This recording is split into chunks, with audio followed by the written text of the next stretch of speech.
Pengertian kepada para jemaah setelah sholat zuhur agar dapat membubarkan diri.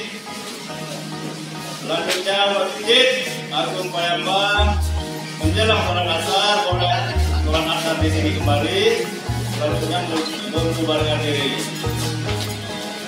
Diminta pengertian kepada para jemaah menghormati kebijakan pemerintah dalam penanganan penyebaran virus corona. Demikianlah pengumuman tersebut diumumkan atas nama Ketua Masjid Agung Palembang, Bapak Hadi Barjuki.